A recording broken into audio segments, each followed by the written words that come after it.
उत्तर प्रदेश के एक छोटे से गांव रामपुर में राम प्रसाद चौबे का परिवार रहता था। परिवार बड़ा था।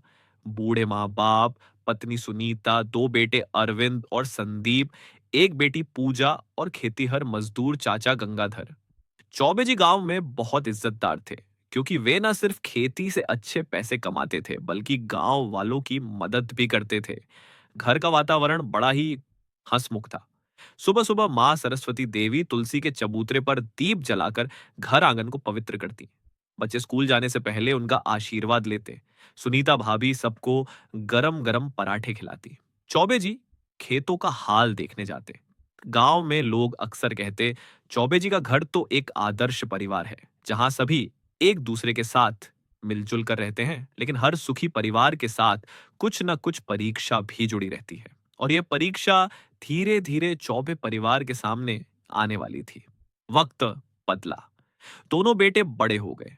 अरविंद पढ़ाई में तेज था। उसने इंजीनियरिंग की पढ़ाई की और शहर में नौकरी लग गई। संदीप थोड़ा कमजोर था पढ़ाई में, इसलिए खेती बाड़ी और गांव के काम संभालने लगा। पूजा की शादी नजदीकी कस्बे में अच्छे घर में करती गई। अब घर की जिम्मेदारियां वहां पड़ गई थी, मगर शहर और गांव का फर्क धीरे धीरे रिश्तों में भी दिखने लगा। अरविंद शहर से जब घर आता तो वहां की चमक दमक की बातें करता। ब्रांडेड कपड़े, बड़े होटल, एयर कंडीशनर, उसकी बातें गांव वालों के लिए सपनों जैसी थी। संदीप को कभी कभी लगता कि भाई अब उनसे दूर होता जा रहा है। खेतों की मेहनत, धूप बारिश, पशु पक्षियों का संग, ये सब अरविंद को पिछड़ापन लगता।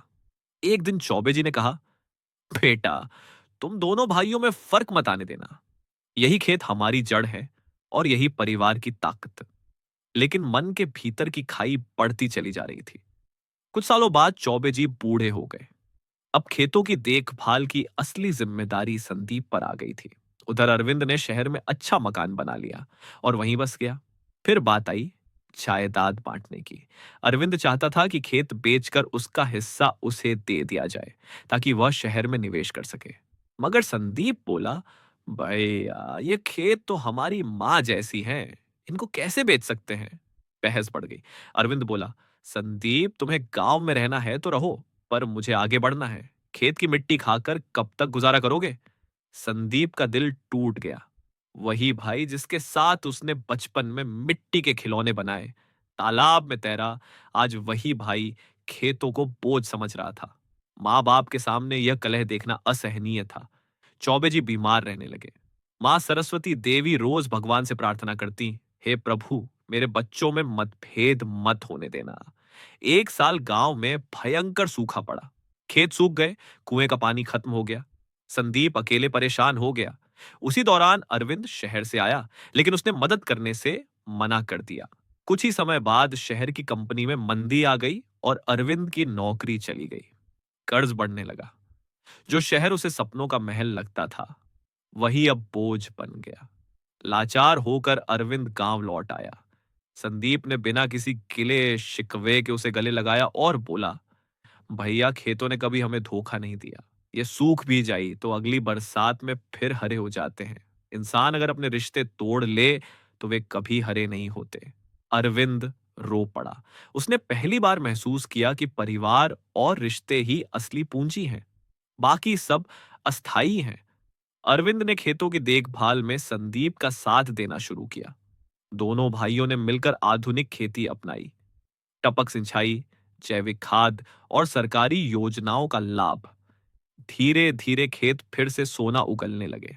पूरे गांव ने देखा कि जो भाई पहले बंटवारे की बात करता था, वही अब परिवार को जोड़ने में सबसे आगे है। चौबे जी ने आशीर्वाद देते हुए कहा, बेटा, धन दौलत आती जाती है, लेकिन अगर घर के लोग साथ हों तो हर संकट आसान हो जाता है। अरविंद ने मां के चरण छूकर कहा, मां, अब समझ आया कि शहर की चमक सच्ची खुशी नहीं देती।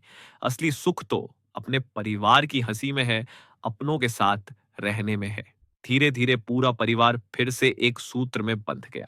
गांव वाले इस परिवार को फिर आदर्श मानने लगे। धन दौलत और आधुनिकता जरूरी है, पर परिवार की एकता और रिश्तों का बंधन सबसे कीमती है। जमीन जायदाद से बड़ा रिश्ता भाईचारे का होता है। समय चाहे जैसा भी हो, परिवार साथ हो तो हर संकट आसान हो जाता है। सच्चा सुख अपनों के साथ बांटने में है, न कि अकेले भोगने में।